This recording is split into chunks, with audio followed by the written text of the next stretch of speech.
Hello ल आज चाहिँ म मेरो खेतमा भएको सागहरूको एउटा भिडियो राख्दैछु है त। यता छ बाबरी मिन्ट फलिरहेको छ, यता धनियाँ सायद यो धनियाँ चाहिँ चैत्रतिर आउँछ होला। धनियाँसँगै यता छ नेपाली प्याज। नेपाली प्याजमा चाहिँ रोग लागेछ। यो रोग लागेपछि त राख्नु हुँदैन, उहाँले हाल्नुपर्छ। अनि दिदी रोग लागेपछि राख्नु हुँदैन है, उहाँले हाल्नुपर्छ। हजुर सायद 1-1.5 महिना अगाडि रोपेको ब्याज होला, यस्तो भएछ। यो छ रायोको बिउ, यो पनि चैत महिनामा खानुहुन्छ, खाने बेला हुन्छ। यतातिर छ काँडे पालङ, नेपाली पालङ। यतातिर छ लसुन बिउको लागि।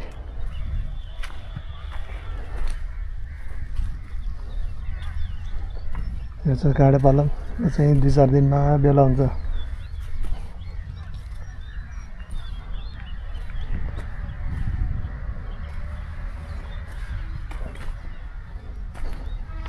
हेर्नुहोस् भारीहरू।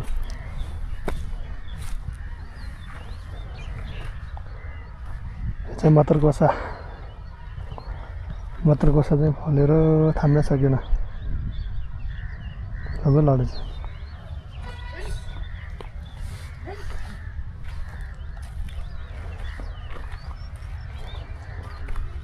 पाक चाहिँ चाउचाउमा हालेर खाने साग। दामी चाहिँ धनियाँ छ त पालङ भयो, त्यही हो।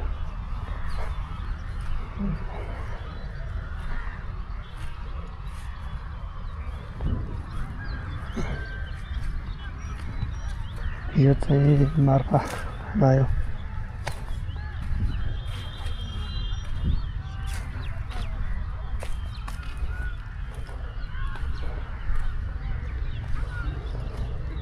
चुकन्दर छ यतातिर।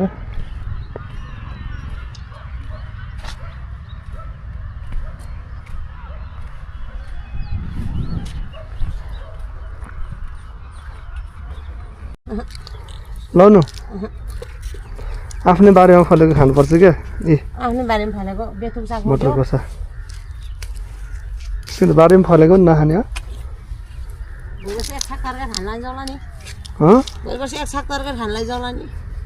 खाइसक्यो होला नि, छैन कसले खान्छ?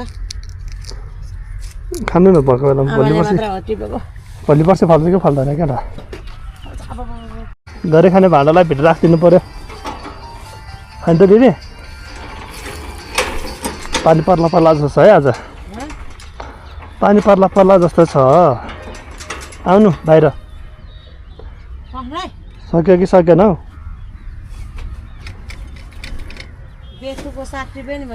छिराउनु त्यो बोरा पनि सारिदिनु ल। उँधो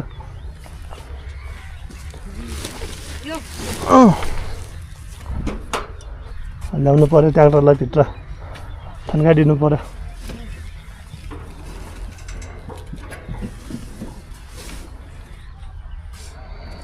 भयो ट्र्याक्टर राखेपछि हुन्छ अब।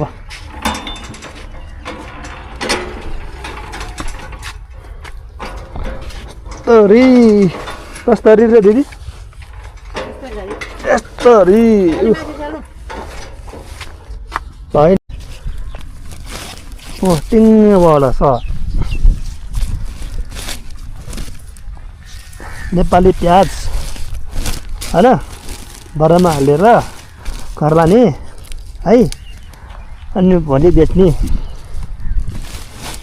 बिहान राति 12 बजे बजार लाग्छ, नगदेश तरकारी बजारमा।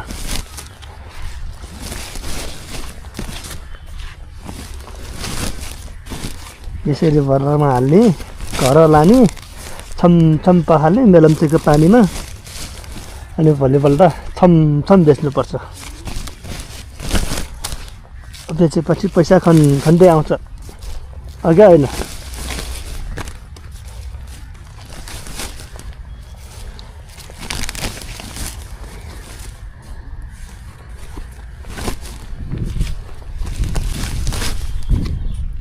ल यता चाहिँ प्याज छ है दिदी प्याज सलाद लेक्टुस छ यहाँ बगल्ला रोप्या रहेछ अहिले रोप्नलाई ठाउँ बनाएर रहेछ टनेल छ यता चाहिँ फेरि देशी पालङ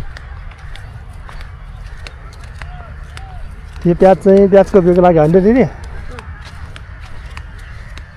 सुगन्ध छ बिटरुट बिटरुट पनि वैशाख महिनातिर खानुहुन्छ है दिदी